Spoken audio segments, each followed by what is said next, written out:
आपको मैं कॉन्फिडेंस में मैं कुछ चीजें शेयर करता हूं कि 4 अप्रैल को जब हम लोग बैठे, हमें कोई नहीं जानता था, 4 आदमी नहीं थे हमारे पीछे। ये तो अब थोड़ा बहुत लोग देश में जानने लग गए। 4 अप्रैल की तैयारी के लिए जब मैं, मनीष सिसोदिया, हमारी टीम बैठी, हम लोगों ने तैयारी की, भाई कल से आंदोलन करना है, 500 लोग आ जाएंगे क्या? हम लोग आपस में ही चर्चा कर रहे थे कि यार बड़ी तैयारी की है, 500 लोग आ जाएंगे, इज्जत तो नहीं लुट जाएगी। हमारी ये हालत थी। हम इतने छोटे से लोग हैं, इतने मामूली लोग हैं हम लोग, इतने आम आदमी हैं हम लोग। तो 4 अप्रैल को जब बैठे और 9 अप्रैल तक 5 दिन के अंदर ऐसे लगा जैसे सारा देश सड़कों के ऊपर आ गया। वो हमारी वजह से थोड़ी हुआ, वो केजरीवाल की वजह से नहीं हुआ, वो केवल अन्ना जी की वजह से नहीं हुआ। कुछ ना कुछ तो ऊपर वाले की अलौकिक चमत्कार था, कुछ ना कुछ तो हुआ प्रकृति का कि 4 अप्रैल को बैठे। और उसके बाद क्या मांग थी? एक छोटी सी मांग थी, ये लोकपाल बिल बना दो। उन्होंने फिर रचा कि वो षड्यंत्र रचा और एक कमेटी बनाई, उस कमेटी ने भी धक्के मार के बाहर निकाल दिया। 16 अगस्त को फिर बैठना था धरने पे रामलीला मैदान में, और फिर ये अलौकिक चमत्कार हुआ। भगवान ने उनको कुछ सुबुद्धि दिया, कुबुद्धि दी कि उन्होंने अन्ना को गिरफ्तार कर दिया। ये भी उनके दिमाग में उनको कुछ थोड़ी सी पॉलिटिकल समझ, जो वो देख चुके थे कि अन्ना की कितनी ताकत है 4 अप्रैल को, तो क्यों गिरफ्तार किया उन्होंने 16 अगस्त को गिरफ्तार कर लिया। तो जो नहीं करना था वो भी हो गया, अपने आप ही सारा देश सड़कों के ऊपर आ गया। तो कुछ ना कुछ तो ऊपर वाले ने झाड़ू चलाई, कुछ ना कुछ तो हुआ ऊपर वाले का अलौकिक चमत्कार की। कहते हैं अगस्त क्रांति हुई, और आजादी के बाद की सबसे बड़ी क्रांति बताते हैं भ्रष्टाचार के खिलाफ। मैं तो, मेरी तो उम्र छोटी है, इतना मैंने इतिहास देखा नहीं है, लेकिन कहते हैं सबसे बड़ी क्रांति भारत के, आजाद भारत के इतिहास में हुई। और उसके बाद फिर इन्होंने माना नहीं, बोले नहीं मानते तुम्हारा लोकपाल बिल, और चैलेंज करने लगे। लोकपाल बिल चाहिए तो चुनाव लड़के दिखाओ, लोकपाल बिल चाहिए तो हमने कहा जी हमारे को चुनाव लड़ना नहीं आता, हम बहुत छोटे लोग हैं, माफ कर दो, हमने कभी मिडिल क्लास से परिवार से हैं जी। जैसे आम मिडिल क्लास के परिवार में क्या धारणा है कि पॉलिटिक्स में कभी नहीं जानता, गंदी गुंडों की बात, गुंडों की चीज है, कभी मत जाओ पॉलिटिक्स में, यही सोचते हैं एक आम आदमी। कोई किसी भी आम आदमी के पूछो बेटे को क्या बनाओगे, कोई नहीं कहता पॉलिटिक्स में भेजूंगा, सब कहेंगे इंजीनियर बनाऊंगा, डॉक्टर बनाऊंगा, ये बनाऊंगा। हमारे माँ बाप भी कभी भी नहीं चाहते थे कि पॉलिटिक्स में जाए, बराबर भी जमीन नहीं दूंगा, दे देता 5 गांव, क्या हो जाता, महाभारत होती नहीं। अब ये लोकपाल बिल बना देते उस टाइम, क्या हो जाता, आज ये दिन ना देखने पड़ते उनको।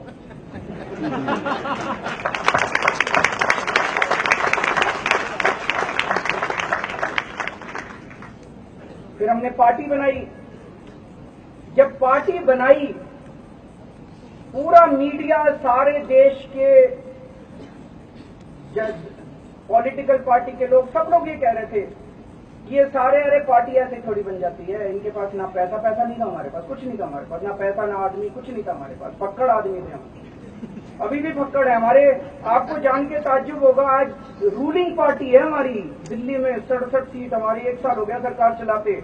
आज हमारी पार्टी के अकाउंट में मुझे नहीं लगता 50 लाख रुपए भी पड़े हैं, तनख्वाह देने को पैसे नहीं होते, खाते में चल रहे हैं हमारे, कर्जा चढ़ा पड़ा है, कई बार पैम्फलेट छपवा लेते हैं तो वो भी घर आके खड़ा हो जाता है।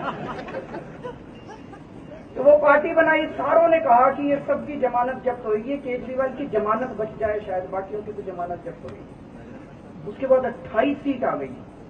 ये भी भारत के इतिहास में अजूबा था, नई पार्टी बनी, 1 साल के अंदर पार्टी बनी, और 1 साल के अंदर 28 सीट आ गई, कभी नहीं हुआ था। ये भी कोई ना कोई अलौकिक चमत्कार। मैं ये सारी घटनाएं इसलिए बता रहा हूं कि कुछ ना कुछ तो इस देश के अंदर घटित हो रहा है, जो ये मेरा मन कहता है, इसलिए आपके साथ शेयर कर रहा हूं। हम तो केवल निमित्त मात्र हैं, हम बहुत छोटे लोग हैं, हम केवल निमित्त मात्र हैं। तो वो 28 सीट आ गई, और फिर कुदरत ने ऐसा खेल खेला, इन्होंने, कांग्रेसियों ने सोचा हम इनको फंसा देंगे। अगले दिन जिस दिन 28 सीट आई, कांग्रेस ने स्टेटमेंट दे दिया, हम इनका बाहर से समर्थन करने को तैयार है, संभालें ये सत्ता। हमने भी संभाल ली। इनको लगा था ये नहीं मानेंगे, हमने भी संभाल ली। हमने जनता से पूछा, पूरी दिल्ली में हमने रेफरेंडम कराया, जनता बोली ले लो, हम बन गए मुख्यमंत्री। तो वे मुख्यमंत्री बन गए। ये भी पहली बार हुआ कुछ ना कुछ ऊपर। और 49 दिन की वो जो सरकार थी, उस 49 दिन की सरकार ने दिल्ली वालों के अंदर एक सपना जगा दिया। 49 दिन की सरकार में ऐसा डंडा चलाया भ्रष्टाचार के खिलाफ, ऐसा डंडा चलाया कि उन 49 दिन में आज भी लोग याद करते हैं जी, पैसा नहीं लेते थे। ये पंजाब से बहुत ट्रक जाते हैं दिल्ली, वो पंजाब के भी बहुत सारे ट्रक ड्राइवर मिलते हैं, वो कहते हैं जी वो हर चौराहे पे पैसा देना पड़ता था पहले। उन 49 दिन में एक पैसा हम लोगों को नहीं देना पड़ा, किसी की हिम्मत नहीं थी। उसका कारण यह था, एंटी करप्शन ब्रांच होती थी एक। एंटी करप्शन ब्रांच को मैंने सबसे ज्यादा हमने इस्तेमाल किया। एक एसएमएस भी मेरे पास आ जाता था और मेरा नंबर कई लोगों में घूमता रहता है, कोई भी एसएमएस कर देता है, हर एसएमएस पे मैं एक्शन लेता हूँ। एक एसएमएस कहीं आ जाता था कि इसने पैसे मांगे, उसको अगले दिन अरेस्ट करा लेते, सबूत थोड़ा बहुत सबूत होता था, अरेस्ट करा लेते थे। 49 दिन के अंदर कई अधिकारियों को उठा के जेल भेज दिया। मैसेज चला गया कि अब रिश्वत नहीं मांगनी, अब अगर रिश्वत मांगी तो खैर नहीं। और बड़े बड़े मुकेश अंबानी के ऊपर केस कर दिया, कभी बाय नेम, एफआईआर में उनका नाम है। वो हमारी एंटी करप्शन वाले यूं घिघी बन रही थी, कहते हैं जी मैंने फिर फाइल के ऊपर मैंने नोट बनवाया, मैंने खुद साइन किए फाइल के ऊपर, मुख्यमंत्री ने साइन किया और उस पर लिखा register FIR by name against this. और उसके बाद एंटी करप्शन ब्रांच में मोइली साहब के खिलाफ, मुकेश अंबानी के खिलाफ और 3-4 और ऑफिसर थे, उनके खिलाफ एफआईआर दर्ज हुई केजी बेसिन केस में। तो पहली बार इस देश के अंदर मुकेश अंबानी के खिलाफ रखा, तो सारे हमारे खिलाफ हो गए।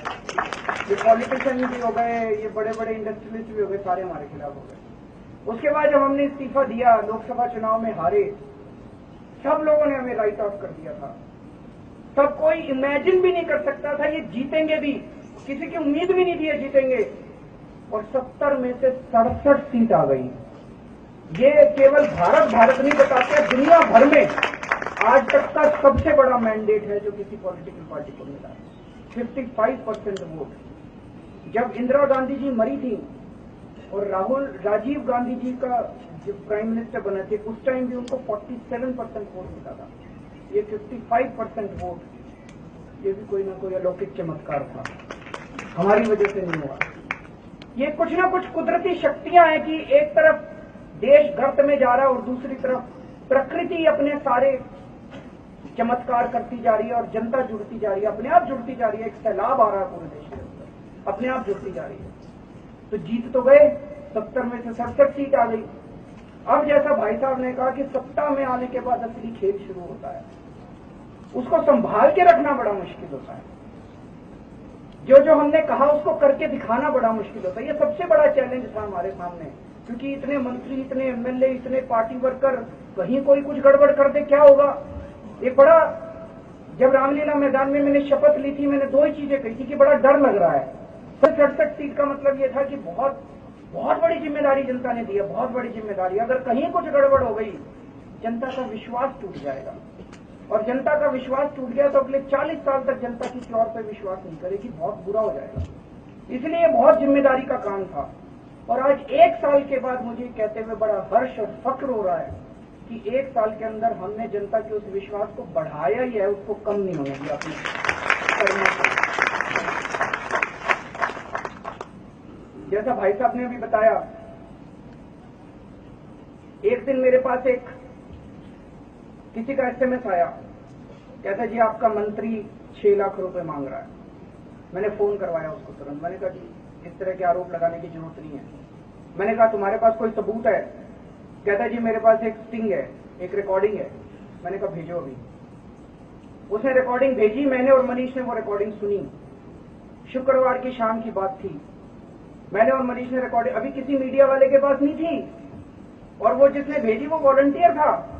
हमारे ये वॉलंटियर जो है ना, ये बड़े पागल किस्म के लोग हैं, ये सबसे ज्यादा मंत्रियों पर नजर रखते हैं। सारा कुछ छोड़ छाड़ के सब अपना फक्कड़पने में जीते हैं। किसी ने अपनी दुकान बंद कर दी, किसी ने अपनी नौकरी छोड़ दी, किसी ने अपनी वकालत छोड़ दी। ये वॉलंटियर हमारा सबसे बड़ा स्ट्रेंथ है। तो उस वॉलंटियर ने भेजी, और वॉलंटियर ने मेरे को ये नहीं कहा फोन पे कहते सर मैं आपके ऊपर कोई दबाव नहीं डाल रहा, अगर आपको लगता है पॉलिटिकली मुश्किल होगा मैं इसको किसी और को नहीं दिखाऊंगा, बस आपको मैं भेज रहा हूं। मेरे लिए बड़ा आसान था उसको रफा दफा कर देना, मेरे लिए बड़ा आसान था उसको खत्म कर देना। किसी मीडिया वाले को नहीं पता था, किसी विपक्षी दल वालों को, बीजेपी कांग्रेस वालों को भी नहीं पता था किसी को। हम दोनों ने उसको देखा और अगले दिन हम लोगों ने प्रेस कॉन्फ्रेंस करके उस मंत्री को कैबिनेट से बाहर कर दिया।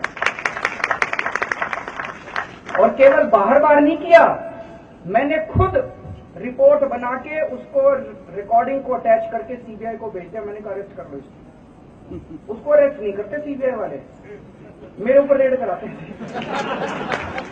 उसको मैंने स्टिंग भेजा, सब कुछ भेजा, मैंने कहा गिरफ्तार करो उसको, उसको नहीं गिरफ्तार करते, मेरे ऊपर रेड कराते हैं उनको। सब पूरे देश में मैं ही भ्रष्टाचारी मिलाएंगे।